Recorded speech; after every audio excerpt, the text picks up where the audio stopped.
सच्चिदानंद घन आनंद समुद्र प्रेम समुद्र ज्ञान वैराग्य भक्ति ऐश्वर्य अनंत शक्तियों के स्वामी प्रभु श्री कृष्णचंद्र जो कृपा करके ऐसा उपदेश कर रहे हैं जो हम श्रद्धा विश्वास पूर्वक श्रवण करें, मनन करें और जीवन में उतारें तो इसी जन्म में हमें महान दुख देने वाले जो कर्म हैं, बार बार संकट विपत्ति रोग नाना प्रकार की दुखद वृत्तियां उत्पन्न करने वाले, वो समस्त कर्म भस्म हो जाएंगे।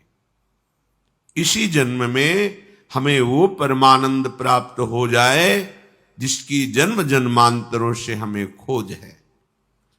देखो, कुछ लोगों का ये भ्रम होता है कि आप यदि कहते हैं कि भजन से शारीरिक रोग नष्ट हो गए, विपत्तियां नष्ट हो गई, तो संतों में भी देखा जाता है कि बड़ी बड़ी दुखदाई परिस्थितियां आ जाती हैं, रोग आ जाते हैं।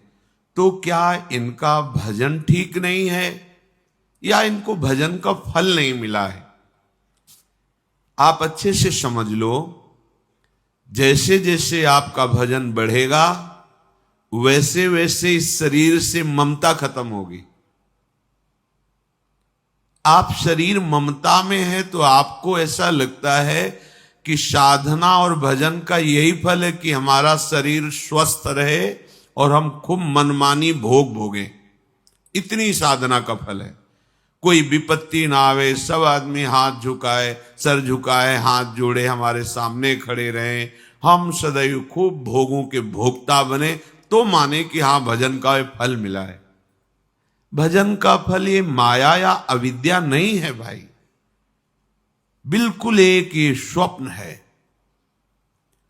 जिसमें तुम अज्ञान की धरा में देख रहे हो और इसमें राजी हो गए हो। अध्यात्म का तुम्हें पता ही नहीं है, तुम क्या हो, कौन हो, कहां से आए हो, कहां जाना है, क्या करना है, क्या नहीं करना है, इसका ज्ञान नहीं है। आप कैसे निर्णय कर सकते हो कि भजन का फल क्या होता है?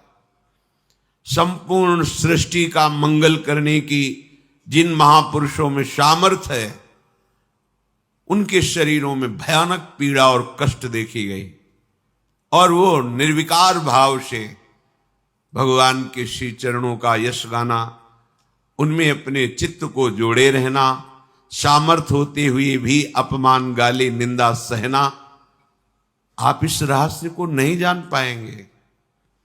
जब तक आप उस स्थिति में नहीं होंगे तब तक नहीं जान पाएंगे। आपको संशय होगा कि क्या इनके भजन की सामर्थ्य जब इन्हीं को कष्ट है। साक्षात मां भद्रकाली रामकृष्ण परमहंस जी को गोद में लेती, बात करती, दुलार करती अम्बा, और गले में कैंसर था, भयानक पीड़ा। जिस दैवी शक्ति के आगे किसी ईश्वरी का बल भी नहीं चला, वो भद्रकाली जिनसे इतना प्रसन्न है कि जैसे हम अपनी मां से बात करते हैं ऐसे वो अम्बा से बात करते थे। क्या मां उनके कैंसर को नष्ट नहीं कर सकती थी क्या?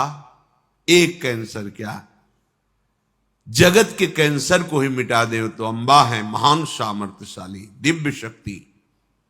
इस शक्ति के बिना कोई महत्व ही नहीं है। ईश्वर का महत्व यही शक्ति है, तभी उन्हें शक्तिशाली कहा गया, शक्तिवान कहा गया। इन्हीं से शक्तिवान है। भाई जी श्री श्यामा श्याम के अनुराग में पगे हुए लाखों को भगवत प्राप्ति करा दी, लाखों को आगे कराते रहेंगे। उनके वचनों में इतनी सामर्थ्य है।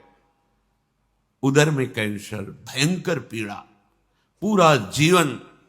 भाई जी कभी गुदाद्वार में ऐसा रोग भयंकर कई कई दिन अस्पताल में पड़े हुए हैं। ऐसी पीड़ाएं देखी गई। कितने महापुरुषों के चरित्र बताएं, और वो सब ऐसे जो पूरी सृष्टि को बदल सकते हैं, क्योंकि जिन्होंने भगवान को अधीन कर लिया अपने भजन बल से, प्रेम बल से, उनके लिए क्या दुर्लभ। तो जैसे सांप अपनी केचुल से बिल्कुल ममता नहीं रखता, सत्य मानिए जब भजन तुम्हारा होगा तो ये स्थूल शरीर क्या, सूक्ष्म शरीर, कारण शरीर से भी वो राग रहित हो जाता है। अब आप आसक्त हैं देहाभिमान से शरीर में, तो ऐसा लगता है भाई भजन का फल है शरीर स्वस्थ रहना। देखो दूसरों को कहते हैं नाम जप करो सुखी रहोगे, और खुद भजन करते हैं और अमुक दुख से दुखी है। ये अज्ञान की वृत्ति नहीं। ब्रह्मास्त्र का प्रयोग मच्छर मारने के लिए नहीं किया जाता। ये शरीर नाशवान, प्रतिपल नष्ट हो रहा है, स्वस्थ हो तो भी हमारी एक एक श्वास घट रही है, चाहे जो कुछ करो मृत्यु आएगी। तो जो निश्चित नष्ट हो जाएगा उसके लिए शाश्वत अविनाशी भजन का प्रयोग नहीं, ये अज्ञान है। भजन सहने की सामर्थ्य देता है और भगवान का साक्षात्कार करा के जन्म मरण से मुक्त कर देता है। इसीलिए महापुरुषों ने सिद्धियों को भी स्वीकार नहीं करा, और सुखों की तो बात जाने दो, दिव्य सिद्धियों को भी ठुकरा कर दैन्य होकर भगवान की आराधना में पूरा जीवन व्यतीत कर दिया। साधारण लोगों के द्वारा अपमानित होने पर भी कभी कोई ऐसा वैभव प्रकट नहीं किया अपने तप का, अपने भजन का, कि जिससे वाह देखो ये भजनानंदी का प्रभाव, इनके विषय में गाली दी, अपमान किया तो देखो नष्ट हो गया। नहीं, जिन्होंने अपमान किया, गालियां दी, उनके लिए मंगल मनाया, तुम्हें कभी दुख ना पड़े। भगवान